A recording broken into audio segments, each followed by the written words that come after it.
This video, I want to show you the inside of a New Haven 100 Mile Pedometer. This is model 230. Made in the USA, New Haven Clock Company. The clock company went out of business in the late 50s. But they used to supply fuse things in World War II. It was an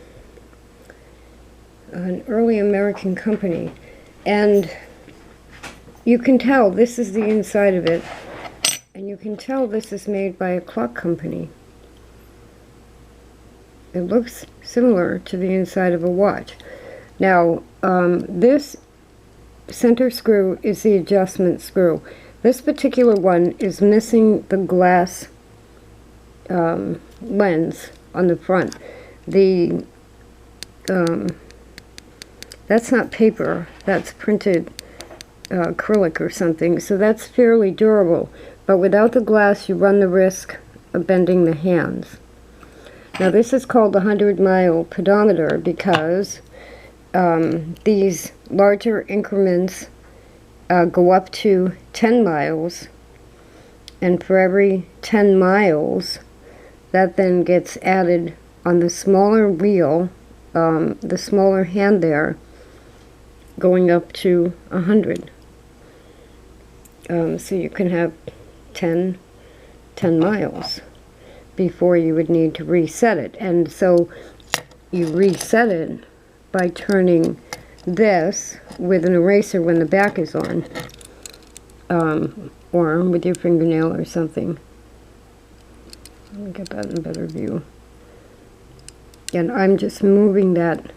So this one, other than the glass missing, the person thought it was new and unused.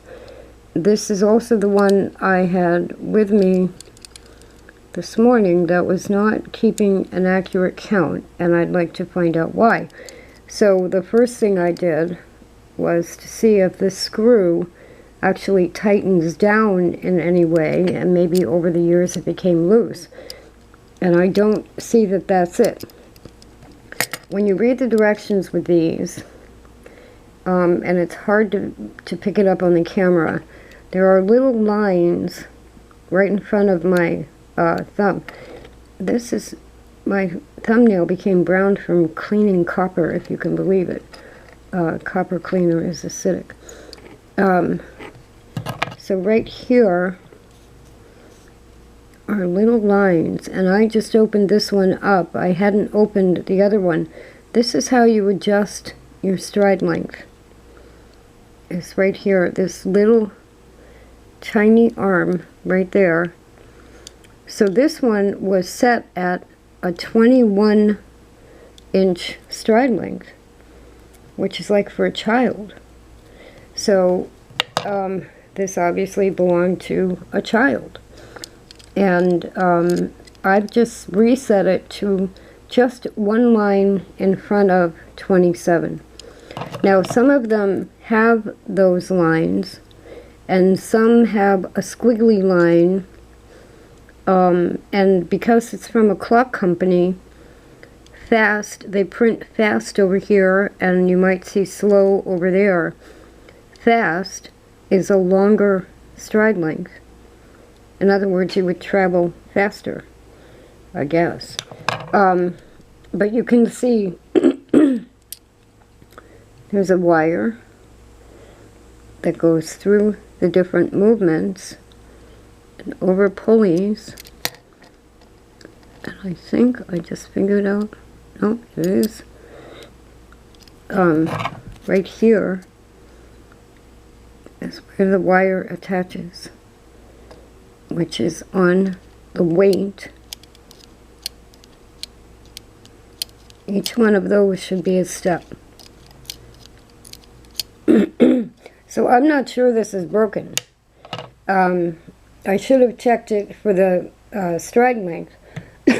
Excuse me, it's hot and humid.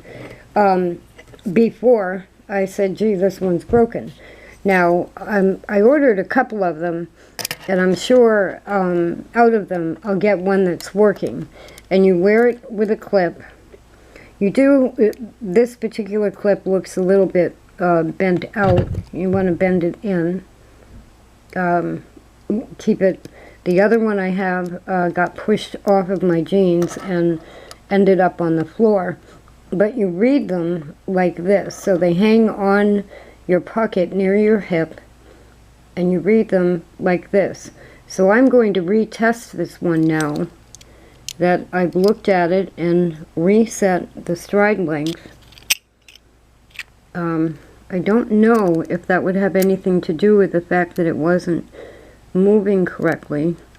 Now, to take this back off, I haven't pushed it back on yet, but to take this back off, I took a nail file and you pry it up like that. And then you push it back on. And like watches, there's no little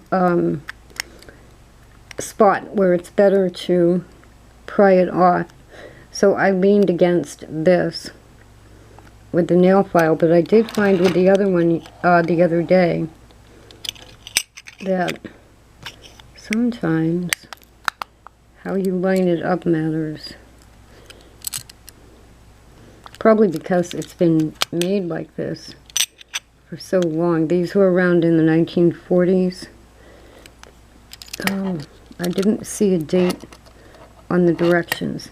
But anyway, you want to firmly press this back on after prying it off, looking at it. If you buy one and it's not working, it could be that it's rusted. There, you want to hear that before you know it's on. And this is why I thought, you know, even though they're lowered there, I just thought those might get hit easily. And the only other thing I was checking were how level the hand was. It seems to be working when I move the dial. So we'll test it out again. And don't be afraid to fiddle with them. There are some on there where people don't want to test them or don't know if they're working or not on eBay. And like for $10 or $15. Be careful of people asking $25 or $30 for them without knowing if it works, because then they're really selling an antique collectible. But the New Haven pedometer, and I'm hoping this one will still work.